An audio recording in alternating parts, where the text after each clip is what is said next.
What's up, everybody? And this time we actually mean, what's up? What the fuck is happening in the whole world right now? It's the end of days, people. The end of days.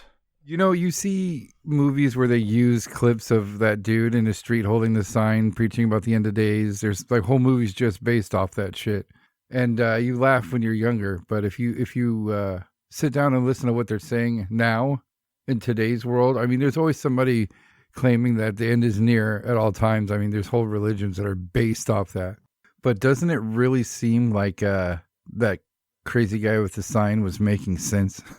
Yeah, give me a gas mask and a sandwich board, and I'll go be that fucking guy with a sign. The end is nigh. The end is nigh.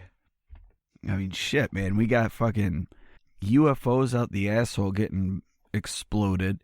We've got trains flying all over the place. We've got chemical spills. We're doomed, man. The ice caps are melting. The ocean levels are rising. It's bedlam. We're fucked.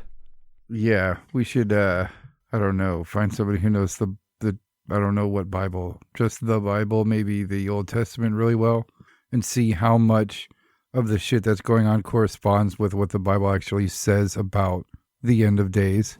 Well, I mean, we've done Revelations, and I've studied the shit out of that, and that's basically like the textbook for the end of days. And really, because the symbolism is so vague, you could really make an argument for any of the things happening, like, you know, pestilence, the fucking one of the four horsemen, that was actually COVID. And then the toilet paper shortage was famine. And then Ukraine and Russia is war. And what's left? Just death, Mateo. Just fucking death. We're all dead. I forget the quote or the denominations, but it was some quote for, I think, famine, right? To where like something crazy like $10 for a cup of rice and $20 for a cup of flour or something like that. And that speaks to the price of food. There's a lot of weird stuff going on with food. We all know about the egg stuff, how we can't get eggs or they've tripled in price. And there's a lot of things. And just meat in general is astronomical. I have a conspiracy about of the food in America, and I probably mentioned it on here before. I know we've talked about it off air privately, but I just, and maybe it's that whole Mandela effect bullshit thing. I'm not calling it bullshit, but I just remember being a kid and making like a can of fucking cream of mushroom soup, Campbell's soup as a kid. And while I was taking the lid off, it would say, best if used by, and it would say something like 2023, like some gnarly future number to where I'd laugh. I'd be like, I'm not going to fucking, this can of soup's going to outlast me, It was funny to see that. And it was on everything, no matter what, like, especially canned food, the date was way in the fucking future. And if you get canned food now, it expires like next year. I don't think America has any food. I think we're like that's all the same food. I don't know about that one. That's a little, just because a lot of the ingredients have changed since we were kids, and even the cans themselves has changed, like the lining on the cans and all that shit. You shut that one down, Mike. Way to go. It's what I do here. I heard in one report, and it was on the internet, so take that with a grain of salt. So it's got to be true then. One train derailment, they witnesses saw a man drive his car into the train as to derail it on purpose. I don't know about that. Yeah, I heard about that. Was that the Michigan one? I think so. Yeah, I definitely heard that alleged report as well, and that's fucking bonkers, man. And speaking of the egg thing, there was like the biggest egg manufacturer in the United States burnt down, and then very quietly, I think it was like 4 or 5 other massive egg manufacturing plants burnt down, like all in the same week. What? Yeah. Really? Mm-hmm.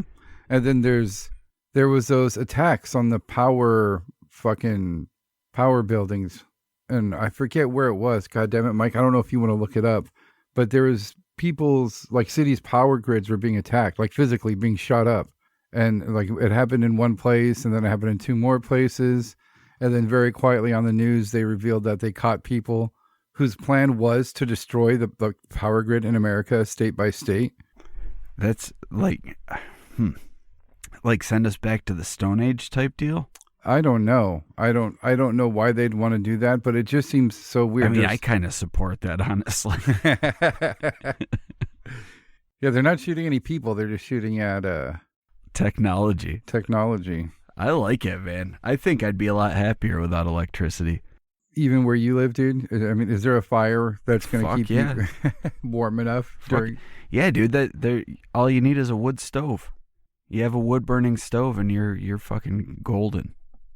So I got to ask you, Mike, with all this weirdness, I mean, there's even weird goings-ons with animals. I saw this footage today of a beach that was just washed up with, had to be millions of fish. I saw a couple of pieces of footage where birds are acting strange. Just today, I saw some footage taken by these people in their car that live in farm country. I mean, they have a farm, and for some reason, and it's just all on film. So you can see it. It's just all the cows and all the farms are lined up single file against the fence, like for miles. This weird animal behavior. I've heard of that happening with like UFO encounter sort of thing, like where it's almost like the livestock is being herded by the UFOs. Ooh. And if you listen to the news, there's been plenty of UFOs lately, so maybe the UFOs are doing it. Or more likely, if this report of miles worth of cows is to be believed, maybe it's some sort of sonic weaponry that's being used, or maybe not even weaponry, some sort of sonic feedback or tone or something that's causing these cows to line up like that and not go all off on their own and do cow things. Like what if that's like the new thing? It's not gonna be fucking laser beams and shit. It's gonna be just weird tones and frequencies that are gonna fuck with people and do things like make your cows line up for miles and miles and miles. Well, just think about something as big as the Phoenix Lights craft having like the whole underside of that thing be speakers. Just sending out notes and tones super low to the ground would disrupt people and wildlife and shit. Yeah, or vibrations. Mm-hmm. The brown note's real. It's going to vibrate your butthole. I experienced it myself when I saw Soundgarden in like 1996.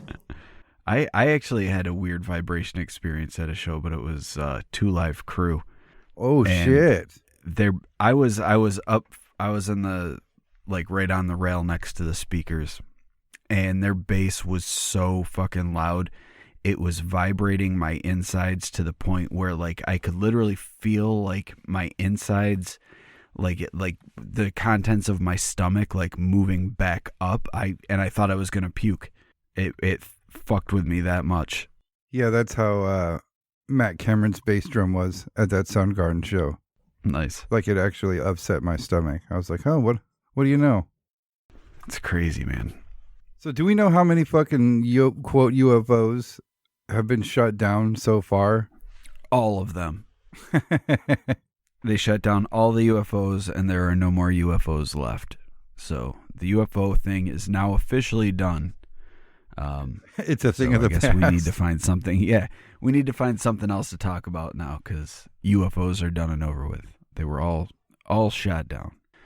No, in reality, I think within the U.S. there were 4, maybe 5, and then there was 1 in Canada, and then I've heard rumors of them being shot down in other countries as well. But I don't really know what's going on with that. But for me, and before we get too far into this, I want to just tell people that the new format of the show is not just going to be every week we talk about updates on UFOs. But it's exciting times, and we got stuff to talk about. We actually do have a topic for tonight, but we got a lot of UFO news, and we're a podcast that covers UFOs. So, I'm sure you guys, at least most of you guys, are probably keeping on top of this as well, because it's exciting, man. Like even though I think it's all bullshit, like it's still exciting, and like the little kid in me is so pumped for this. Like me from even 20 years ago, me would have been super excited by all this shit. But now I'm a fucking jaded old man. And I think it's all bullshit. But like I said, it's still pretty exciting. Well, I mean, it's not even just the UFO stuff. I mean, the whole train derailment that happened there in, was it Palestine, Ohio? Or, yeah, that I saw that right away on I think I follow somebody from Twitter who's from that state, but I saw that right away, and they downplayed the severity of the situation. They didn't cover it right away. It's now just catching on within the past couple of days. Yeah, it was almost like they were trying to cover it up. No, yeah, that's what I'm saying. I think there's a blatant cover up. So there's weirdness going around everywhere. I mean, they're calling it Chernobyl-esque. There's people that are getting sick and animals dying already. I mean, it's insane. If you go look at the pictures, it's gnarly. So, I mean, I can't even ask you what the fuck's going on, because it just seems like every aspect of the world right now is fucking going nuts. I mean, like we've made jokes about wanting a big meteor to hit, or who said that? Who said that we were joking? Yeah, but I mean, there's so much weird shit going on. It seems like everything's falling apart on every level, like spiritually, people's sanity. I mean, there's a shooting every 2 days now in this country. Like literally, it's insane. I mean, people driving their cars into trains derailing. I mean, didn't they light those two chemicals on fire, like a controlled burn, and just made this? Yeah. Well, I mean, and what it made fuck? it even worse. And then there was that plastic, that plant that makes plastic pots that caught on fire, and all the melting plastic released a bunch of toxic fumes into the sky. Oh man, it's almost it's like the natural disasters aren't doing it quick enough. So let's just speed things along. You fuckers got to go. Right, no kidding. Yeah, that's another thing. The weather being absolutely insane and flooding and freezing all over the place. I saw footage of some people, I think they're in New Hampshire, to where there was just frost inside their house. It's unbelievable. Yeah, it's a scary, wacky, crazy time to be alive right now. You know, when are we gonna get fucking giant dragon dinosaurs coming out of the ocean? That's like, I want that to be the next step of the next escalation. You know, screw the potential. Have you heard the theory that the U.S. bombed that pipeline in the ocean? Yes. Yeah, it wasn't. It was a dragon dinosaur in the ocean, and it's coming for us all. It's coming for us all. Mark my words, goddammit. I don't know if that's going to be the next stage in escalation of strangeness. Do you think that's a bridge too far? Yeah, I think it's going to be the end game for sure. I think something. Okay, so that, expect that around Christmas time then.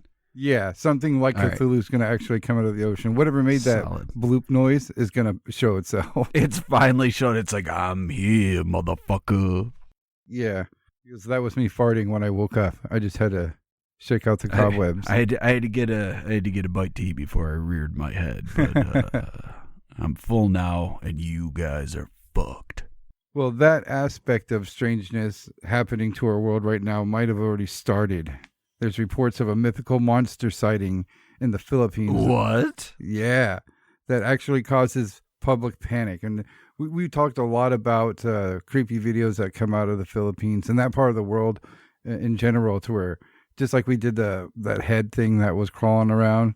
You remember that? Oh, yeah, I forgot about that. Yeah, I remember that. There's always like some weird Cappy video that pops up every once in a while, but they're silly, and it's just some dude painted green, just goofy stuff, but this has actually caused a public panic so severe it's required a response from the police. And the story comes from an article which I'll put in the show notes. And I don't know when it originally came out, but it stated that it was updated February 14th. So basically the story hasn't changed.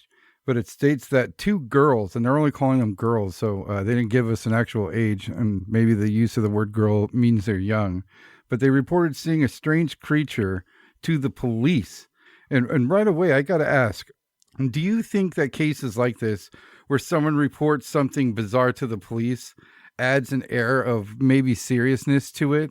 Like, I know that people call the police for dumb shit all the times, but I don't know if you remember or if you've ever heard it. There's this recorded video phone call from a man from Florida calling the police, and he's reporting a Bigfoot, and he's trying his fucking best. He will not say Bigfoot. Oh yeah, I remember. I'm pretty sure we talked about that case on the show. Joe. 911, what are you reporting? With someone or something crawling around out here. Did you see what it was? A person or an animal or? I can't tell. All I know is my central light came on and I just happened to glimpse and see this thing running across the yard. A good-sized man.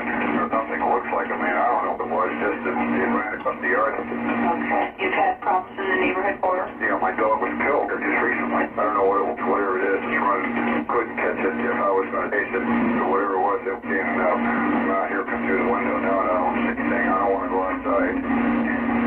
Jesus Christ, you better... Tia! Hello? Get somebody out there. What's going on now, sir? That son of a bitch is about 6'9", I don't know. You see him now, sir? Yes, I'm going right at him. Uh-oh. Okay, hang on. He's like... Is he in your yard, sir? Yeah, God, he's big. Okay, what's he in your yard? He's looking big. The guy is on foot. I don't know what... He's big. Real big person. That's all I can say. Okay, it is a person. Yeah, it was a person. Somebody real big. But he's all on back. Yeah. And I don't know. For me, when you call the police, almost every time, no matter what it's for, it's an act of desperation, being a level of fear or lack of safety. But when it comes to people reporting strange stuff to the cops, what does that mean to you? Those girls could have ran home and told their parents, but they were so shaken, in my opinion, to the core, they reported it to the authorities. What do you think about that? I don't think that the people are lying, but it doesn't mean that what they're reporting is what they actually witnessed. So I could see that they may have seen something that freaked them out enough to call the police, but was it a mythical creature or was it something else? What was it that they described? What they described was seeing a humanoid shape perched on a roof that had giant bat wings, and they watched it detach itself at the waist and the upper part flew away. And now let's visualize that for a moment. I don't know how they can mistake that for maybe like a bird being on a roof or even a robber. To me, that's a pretty detailed description. But can you visualize seeing something like that, dude? Yeah, I mean, that sounds like straight out of a horror movie. Yeah, it's like the epitome of terror. You just see somebody kind of, like a shape just kind of perk up, like a dark silhouette on some roof nearby, and you're like, what the fuck? And then, boom, fucking 12-foot wings pop out, and then it rips itself in half and flies away. What happened to the legs when it detached itself? They couldn't see it from where they were. It was on that roof, apparently. So, because like, picture that, like the thing takes off and flies away, and then these legs are just chilling. Like, hey, we'll be here when you need us. Well, we'll get into the legs in a second. I do have some info on that. But as situations like this tend to do, the word got around really quick, and there was a monster loose in the town of a place called Talisay. But the word got around so far and fast that people started to panic, act out, and everybody was contacting the police, and the police were contacted so much that they were forced to hold a press conference addressing the sighting and the fears of the surrounding communities. And they stated that they were taking the report very seriously and urged citizens to report further sightings. Where soon after, police did receive a report of someone seeing something that they described as a humanoid, but with the head of a pig or a boar. Like, did it have tusks, or are they just referring to its nose? That's the only thing it says, but I would, the only thing it said pig or boar. So it may have had tusks. I don't know, but that's not what these girls saw. So what the fuck is that about? Maybe a shapeshifter. But as of now, the police are still investigating. They're telling the locals to keep an eye out for strange stuff. So what do you think about something like that being reported in 2023? I think it's pretty fucking awesome, honestly. Right. And like we talked about before, the timings seems to be perfect for something. But I wanted to use the method like we did on the Port Lock, Alaska episode. And, you have to ask, is a giant humanoid creature with bat wings that can detach itself at the waist supposed to be there? And yes, it is. Like you said, Mike, there is a mythological creature that's called the Manananggal. And it's said to be a monster, possibly a witch, with giant bat wings who can detach itself from the lower half at the waist. And it flies off in search of pregnant women to cause miscarriages. So does that mean anything to you, that there's local lore that matches up with this very recent sighting? No. Because when you've got cases where there's weird sightings in an area where folklore is there, like when an area that has I don't know, I guess a strong culture with a lot of mythology and folklore that's kind of interwoven within the culture. I think that it provides reference points for a lot of aspects of life, really, but specifically weird things that happen. So you could see this thing happen, and based on the description of what they're saying, it does very much sound like the Manananggal. But is that actually what they were seeing? Maybe they were seeing like a silhouette of some huge bird or something perched on something, and it looked like legs and a humanoid thing, and then it flew off and gave the appearance that the torso took off and leaving the legs behind. And because of the folklore, they're able to relate that to the Manananggal. Well, see, that's the thing I find interesting about it, is that these girls didn't call it a Manananggal. They just reported what they saw. Other people, the press, were the ones who made the connection. Yes. Oh, okay. Well, that's a completely different thing then. That's very interesting. It is. If you think about it, in America, some kid would say he saw the boogeyman and he would give it a name. Or if some kid who lives in the fucking Colorado mountains saw a giant hairy ape, he would say, I saw a Bigfoot.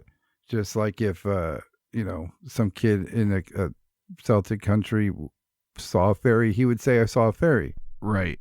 Yeah. Because that's all part of their lore and mythology. But they just said they saw this thing. And it just happens, again, just like Lockport, Alaska. It matches up with what is supposed to be there as far as mythology and, timeless sightings and dealings with. And I don't know. I guess for me, with cases like the Lockport, Alaska, and with this thing here, it's not that it's just lore for a long time. It's something that's supposed to be in existence for a long time. So maybe like a ancient cryptid is the best way to put it. Or maybe it's not a cryptid and it's some sort of multi-dimensional being. Well, I do know that in a lot of the folklore in that area, there's a lot of you can be turned into this thing, or you can be turned into that thing if you do this or don't do this. So in some of their mythology, not all of their, I'm not an expert by any means, but there's a lot of earning your place in this world of creatures and beings, be it physical creatures like a cryptid or a spiritual entity like this Manananggal is a type of Ashwang. I mean, we know all about that, Mike. You know about the Ashwang, right? Yeah. We've covered that one in great detail as well. Yeah. Oh, you asked about its legs. The legs are left behind while in flight. And they say that if you sprinkle salt on the waist, that it will prevent it from reattaching itself. So it's part slug? Is that what I'm led to believe? I don't know. I guess it just burns the open flesh enough to where it would be impossible for it to reattach. It just stays this flying thing where it turns into the more traditional Ashwang. Another thing I found interesting is that it has some traits to a similar monster. Some of them are an exact match. It says that that the Manananggal is to have an aversion to garlic, and it is vulnerable to sunlight. Exposure will cause it to burn to ash instantly. So it's like a typical vampire. But Right. the Aswang is also a vampire. Right, but this Manananggal is supposed to cause miscarriages. I don't know if in the mythology like eats the baby soul or gains strength from it, but I mean there was a big flop of Manananggal sightings. I think it was in 1992 in the Philippines, and like during that time, I think there was like over a dozen miscarriages that happened while this thing was supposedly running around. So that it differs from the vampire a little bit, but basically, I mean those things are exact matches to a vampire. And now, many of those traits are more specific to creatures in cryptozoology and mythology that share the same creation or birth, I guess.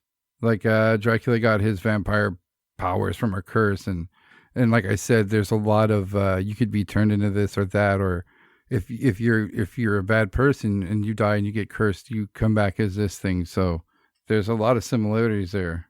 There's a lot of like witches are said to have traded their soul to the devil for knowledge and power. So there's a lot of like deal makings with I don't know. Maybe the whole hold the garlic and 2 orders of sunblock is a trait of things that are born from like evil, I guess. Like it's all like deals with the devil and curses and stuff like that. Does that make sense? Yeah, sure. I mean, werewolfism is the same way. Like if you look at the mystical background of it, not so much the mental illness aspect of it, but you know the whole thing where you've got to make a deal with the devil and then do this ritual and wear a wolfskin belt and put this special ointment on, and then you're a werewolf, and some people seek it out and other people become cursed with it when they get bit by a werewolf and survive the attack. Yeah, it seems to be, I don't know, maybe that's the whole point of calling them mythological creatures, is that there's this weird magic aspect to it. There's plenty of stories like that through history when it comes to mythology where people are turned into things. That's like half of human history, right? Yeah, exactly. Yeah, another thing that's interesting about this Manananggal and the Ashwang and stuff, the similar creature, they said the Manananggal is a type of Ashwang, is that this creature is just like not maybe to the degree of Bigfoot, because it's like we've talked about, it's all over the whole fucking world. Every continent has a Bigfoot. But in Malaysia, they have a similar cryptid called the Manananggal, and Thailand has Karasu. So this is a shared cryptid within this part of the world. Yeah, it's definitely interesting. Not only is it supposed to be there in Thailand, but the entire part of the world has a creature in their mythology / cryptozoology, because it's being seen in physical form. It's all the same thing.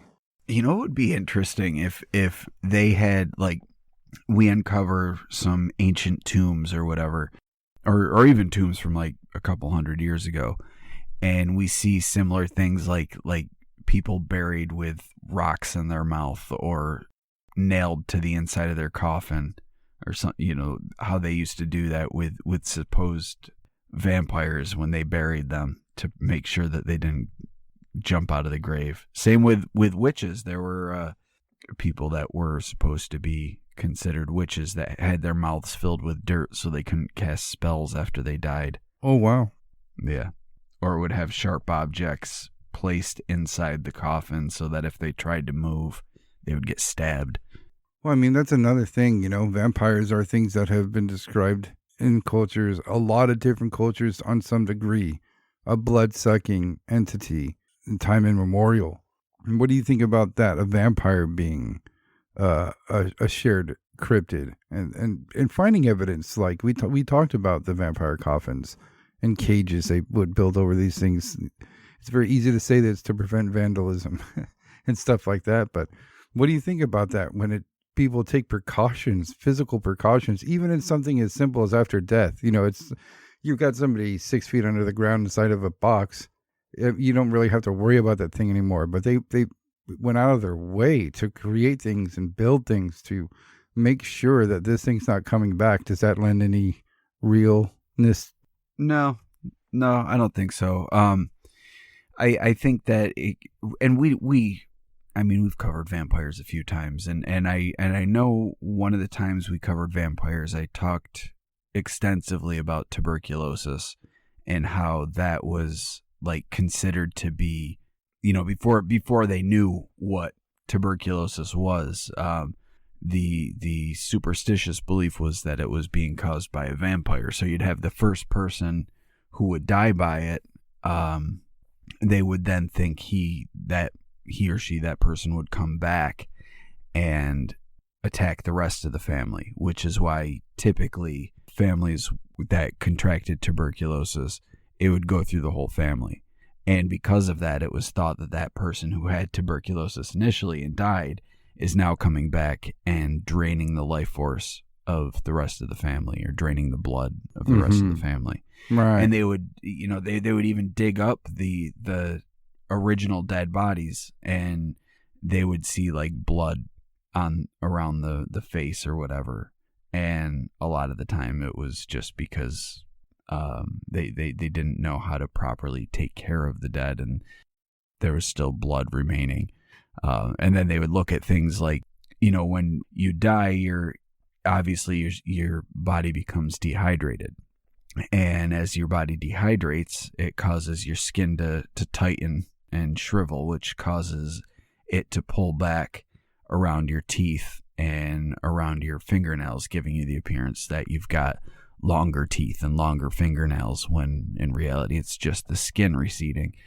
But they would look at that and be like, "Oh, that's a vampire. Look at the claws," or the fact that the hair would look like it had grown because the scalp had shriveled.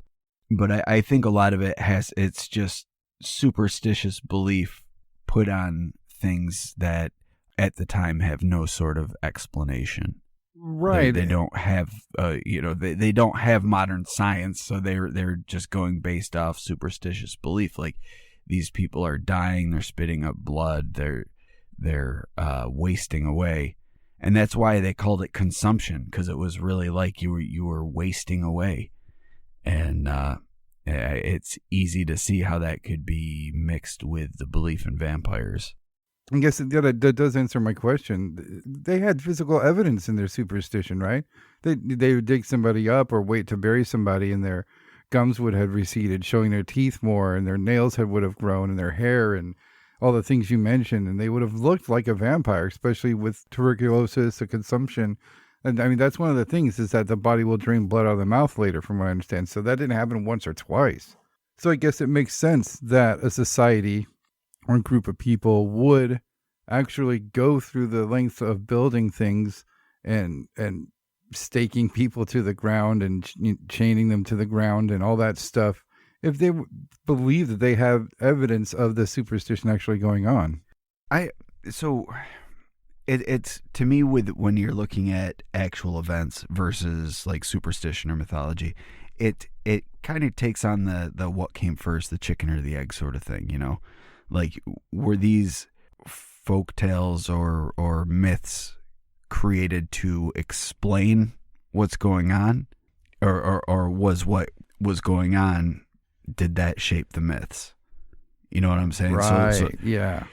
It's kind of hard to really figure out which came first, and I think a lot of it has to do with context and where people's, or where the average person was at that period of time, at that specific place in the world. Without knowing that, it's kind of hard to say. And even then, like, I hate to say, like, by saying this, I'm not meaning to say like that they're just idiots and they don't know anything, so they're just making up stories to explain. Because I mean, really, it's kind of what we do, you know. like with things we don't understand, we propose theories and ideas, and it's based on our modern understanding of the world. So at the time, if your modern understanding of the world is that spirits and monsters are real and exist on the world and influence and directly affect human lives, then obviously your explanations for things, especially negative things or violent things, would kind of fall in line with that belief system. But today's world, where science is king, and you know there's a lot of hubris in modern man, where we think that our understanding of science is superior to all previous understanding of science, or we've built off previous notions or ideas or theories or whatever, that we're the best there is and our answers are the best answers. And in 100 years' time, it's very possible that a lot of the things that we take to be facts, scientific facts, could be interpreted in a very different way. And so it's, you know, we're saying now I've mentioned this like a million times now, but just take UFOs for instance. You say UFO and instantly whoever you're speaking with is going to have this image in their head of an alien spaceship. But that's because of our modern understanding of things. If we see something in the sky that behaves like an aircraft, it's got to be an aircraft, but it doesn't have the capabilities of our aircraft. So what's the only other possibility? It's a fucking alien from an advanced species from some other galaxy. And it just doesn't make sense. I mean, I guess in a way it kind of does, but when you're looking at it in the context of similar events that have happened over thousands of years, you can either say that these things are something else completely, or you can go the ancient aliens route and say that fucking aliens have always been here. But we only have human history to go by. So how do we know that these things weren't flying around the sky or showing up before modern man? We don't have a record of when these things were first appearing on Earth. This is the biggest thing for me with the ancient alien theory, is that if they were here guiding people and doing all that, like they would have left a record of some sort of their past exploits. You know, we would have more than just these mythological tales of creation that typically involve some sort of weird magic or godlike figure or spirits or, you know, something like that. There's nothing indicating that there was a species that existed here before us. And yeah, you could say history is written by the victors and maybe all of this was wiped out. And, you know, I guess that's a plausible idea, but I don't know. I think that there's more to it than it's aliens. Like, I just think that's such a cop-out. Well, I think that if there was anything left behind, men of power at any time, I think they would have seized that evidence and kept that for themselves and hidden that away. They've done that with everything, even with like conquering tribes back in the biblical times. That's one of the things you did, was take the artifacts of their God away from them. You know, you walk away with their shit. But so, yeah, I don't know. Yeah, I don't know how I got into fucking aliens. I can't remember talking about the fucking vampires and then all of a sudden I'm heard aliens. I don't know. Maybe that's my superpower. I can bring it all back to aliens. I'm fucking George Tsoukalos without the cool hair. I don't hate ancient aliens. I think their presentation of evidence for their theory is amazing. It really is. It's just when they try to explain why and how it gets... Yeah, to me, like the information that they're showing, like if you take out any mention of aliens, a lot of good information. But where they get me is where they start tying it to aliens. That's where I because I mean they make some really big leaps, and they're like, and to me it seems more like they don't understand where it came from, therefore it's aliens. Which right, yeah. There's a lot more explanations, and I think in the future, within the next few weeks, you and I should watch Ancient Apocalypse, and then we should watch like the first Ancient Aliens special and compare the two, because they're both presenting very similar information, but their conclusions that they're drawing are quite different. And I think, like, according to modern academia, they're both theories are bullshit and not to be believed. But to me, there's a lot of evidence that there's civilizations that predate Mesopotamia, and a lot of it's just being ignored or kind of glossed over. Like Göbekli Tepe, dating back like almost 12,000 years, and they're saying, oh, it was built by hunter-gatherers. But it's like one of the biggest things, like one of the big or largest structures that at that time it would have been the biggest structure in the world. Like I said, it predates Mesopotamia, and we don't have any records of any civilizations that existed before that, yet this thing was there. And so modern academics say that this was built by hunter-gatherers, not an actual civilization. But when you look at the scale of it, like, you and I aren't just getting a group of buddies together and building something like that. That's like something that's going to take a massive amount of manpower. And the fact that it's got astronomical alignment as well, I don't know. To me, it just doesn't seem right. But also, it's not aliens. I just want to throw it in there just to make sure I cover my bases, that I'm not saying it's aliens. I'm not really Giorgio Tsoukalos. Tsoukalicious. I think that we'll see soon enough. I think that just more than the whole alien stuff is gonna, the lies and the veil that's held in front of it's gonna melt away on a lot of different things. I mean, I can't wait to see people's reaction when they realize that the technology that's gotten us to where we are, that makes us feel so cool, was alien technology. And like we're gonna find out, like, after the telephone, humans just called it quits. Like, we haven't made anything since the telephone. Yeah, our last great invention was the telephone and the airplane, and since then it's all come from the crash at Roswell. Yeah. So thank you, aliens, for the internet, and go fuck yourselves. Thank you for listening to the Whatcast. You can find us on Twitter, Instagram, Facebook, iTunes, and YouTube. Enjoy the podcast. Get yourself a Whatcast t-shirt or a sticker pack. Who was that dude on that one episode? Try the links in Homie's page.